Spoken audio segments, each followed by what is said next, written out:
Good morning, everyone. Welcome back to Edible Abundance Homestead. I'm Ginger, and today is, July 2nd. I almost said May 2nd. It's July 2nd. I am just popping in here really quick to show a couple things that have come out of the garden before I water the garden. I haven't really watered the garden maybe once this year, and that wasn't a super serious watering, but it's been hot. It's going to stay hot, and we have not been getting the evening rain that we were getting for the past couple weeks. So it's time to water. So yesterday I came out and next to this squash, ooh, that sun's bright. So I have squash right here. There was a large, very healthy squash plant right there until yesterday. And I came out and it was just pretty much dead. Now, all the leaves had gone limp. It was just all kind of flopped over. I wasn't sure what had killed it. I haven't noticed a ton of squash bugs, but I did look and find more than I realized. Still nothing near what I've had in the past. And it did have some evidence of vine borers. So I could have tried to save it. I could have tried to nurse it back to health. I don't have time to nurse a plant back to health right now. I have 4 other squash plants that are doing fine, although one of them I noticed last night was looking a little droopy. I thought I might come out this morning and find it dead, but it's still okay. If I really desperately want another squash plant, I might just start another one. I haven't decided yet if I'm going to do that. We've gotten a fair amount of squash, and I don't know if I want to continue to get tons of squash when I start getting tons of tomatoes, because I just don't think I'm going to have time to deal with all of it, and I don't want to waste it. So anyway, I just went ahead and pulled it out. I cut out all the vine borers so that my chickens could get access to them and eat them. I went through the plant next to it, had a lot of squash bug eggs on it, so I got those all off. I wrapped duct tape around my hand and they stick to it, and I just pull them off. The other squash plants had a few, but really not that many. So anyway, we'll see what happens. I've harvested a good deal of squash. There are a few on the plants that if a plant started to die, I could quickly harvest and it would still be worth harvesting. The other thing was, I didn't intend to do this, but we harvested garlic. That used to be my rows of garlic, and there were beets interplanted that I had kind of thought weren't going to be worth much, and they all look great. So we harvested beets and garlic. The weeds had gotten out of control in the garlic, and it was just hard to weed without pulling out garlic, and it's about that time, and the heads looked pretty good. So we just went ahead and harvested all of them. It was a lot of garlic, and I still have garlic left from last year. So note to self, don't bother planting garlic next year, because I want to say I planted twice as much garlic last year, and I probably still have half of that left. Plus all the garlic from this year. It's a lot of garlic. So anyway, the garlic did great, and I think I'm going to take off a year from planting garlic. I'm going to try onions next year. I got some onion seeds as like a free packet from somewhere, and I think I'm going to try planting onion seeds.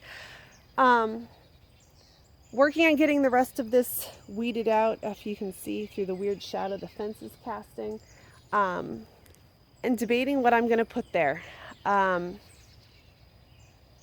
don't know if I want to start some fall-ish crops there, or I could try and do like a second run of squash. I could plant beans there and try to get a few more bean plants going and get some, because I want to can beans, and I'm going to try to make dilly beans because my kids seem to like any vegetable if you pickle it.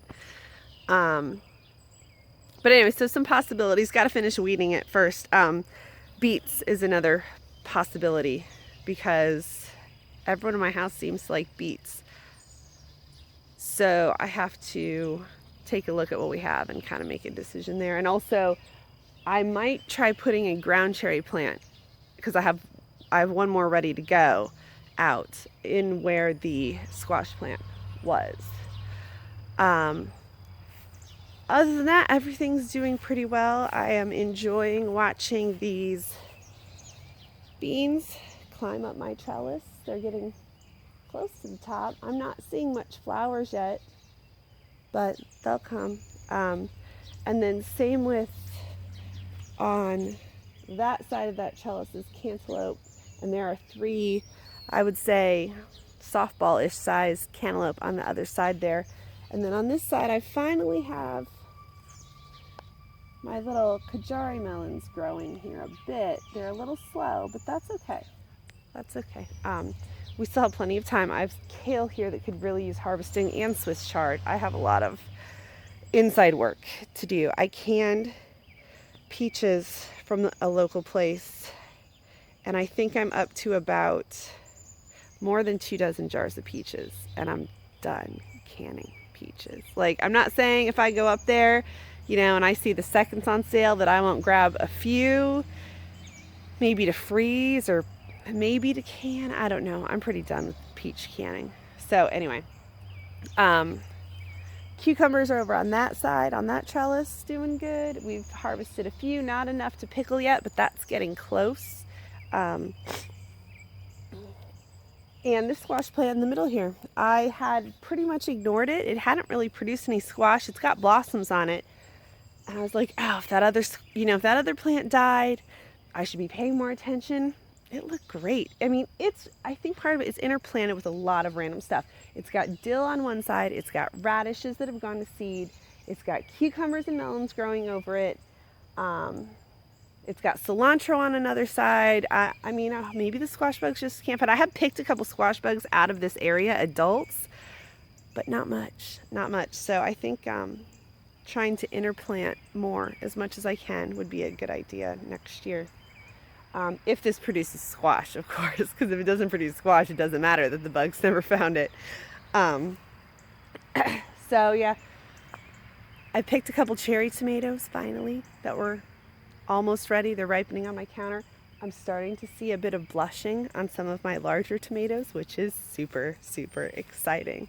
And on the topic of squash, since that's kind of the theme of today's video here, I don't think I ever showed this. Apparently my chickens planted a squash plant here for me. So this right here is a row of sunflowers that I always plant along this chicken yard. I think it gives them a little more shade, although they really need more than it can offer. And they're beautiful. And then when they die out, I just tip them over into the chicken yard and the chickens eat the seeds. But anyway, so I have this squash plant growing here, and we saw something start to grow, and we're like, well, that's something, and didn't know what it was at first.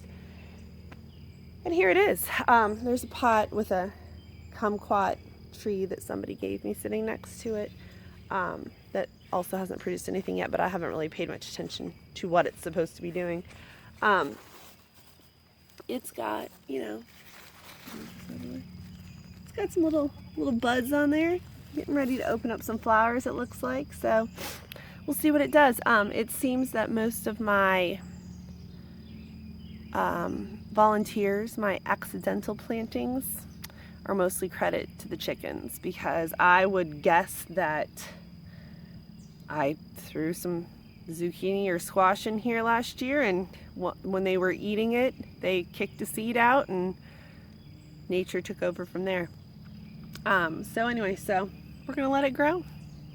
It's healthy. It might be the healthiest plant I have. It's away from everything else.